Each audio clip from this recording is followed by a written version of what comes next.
Time for Fox Family and Health, and it's time for Family First, a segment where we're focusing on matters of the family and parenting. And a brand new school year is just weeks away, and with it, chances are an increased awareness of bullying. It is a topic that's made plenty of headlines in the last few months, and no doubt our next guest knows about that. Gabriella van Rij is an activist and the author of this book right here, With All My Might. So nice to have you here. Thanks for having me. Not the most pleasant topic in the world to talk about, but it's an important topic to talk about when it comes to bullying.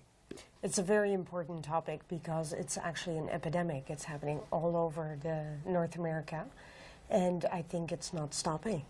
Yeah, you were telling me earlier you live in Canada and you've traveled the world. You're familiar with this. This is not just a U.S., this is not just a Texas or a North American problem. No, this is our society. It's, for me, bullying is an extreme form of meanness.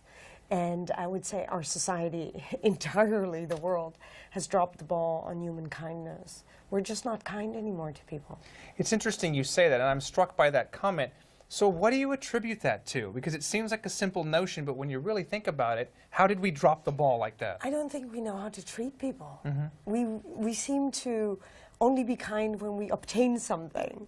It's like we live in this consumption world. So if you give me your iPhone, for example, that you see I chose a nice thing, then you're my friend. So we have this notion that if you can give me something or bring something into my life, then I will be your friend. And I think that's the part where we all go wrong a little bit. And social media, as great as it can be, really came on quickly in the last few years and has had a lot to do with that, right? A lot, and I think everything is displayed there too. It's like, it's not even a question anymore that you can say to a friend, I have this or this. It's totally displayed, your family, your friends, your personal life. Yeah, yeah. I want to show your book here, With All My Might, and you were telling me too, this is also available in Spanish for people who would like to see this, but we have not mentioned yet, you know a lot about this topic because you have dealt with things personally in your life. Yeah, I think bullying is, we didn't have a word back then for that, but bullying simply is that you are picked upon for your uniqueness. In my case, it was easy. I stood out because of my skin color.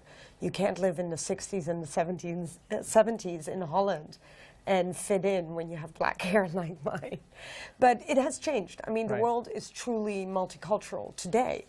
But I think we still have the same social issues. So parents really need to be aware that you get bullied for anything, whether it's, I can't believe that people still get bullied for wearing glasses, for example. We just saw that horrible example, I believe, in New York of the bus monitor who was getting yelled at on the bus and what happened with her. I mean, that shocked a lot of people. But don't you feel that you almost said to yourself that wouldn't have happened 10, 15 years ago? I think so. We did not learn to treat elderly like that, ever. So what happened? I didn't. But what happened to our values? So for the parents out there, and I know this is a family segment, we need to step it up again. We need to actually instill the values for the children that go back to school. And you mentioned that because it is a critical time. School year is getting ready to start. So let's arm parents. What kind of knowledge would you give them? Looking for signals or things, you know, conversation starters with their kids. How do they talk about that? The first thing is the warning signs. Parents often tell you that they don't see it, but the child does become isolated. It has less and less friends. That's one of the big things, I think. And not participating anymore, whether it's in school, whether it's in sports. And then the child has nobody anymore, won't even talk to the parents. But parents don't realize you don't want to talk about it. When you're at home, you need a sort of safety net. So why would you talk about the thing that's the most humiliating? And parents really need to draw the child out, pay more attention.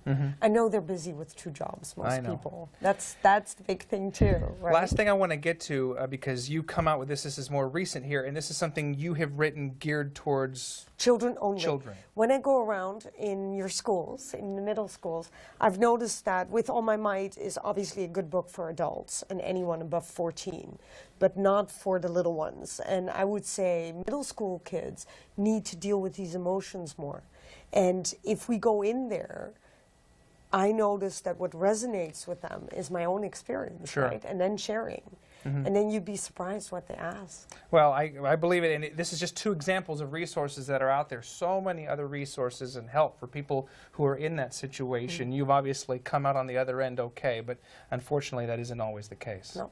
Gabriella, it's an honor to have you here. We really appreciate it. I know you're a busy woman, but thank you so much, and good luck. Keep up the good fight, all right? Thank you. Take a time out. We'll be back in just a little bit here on Fox News First. Don't go away.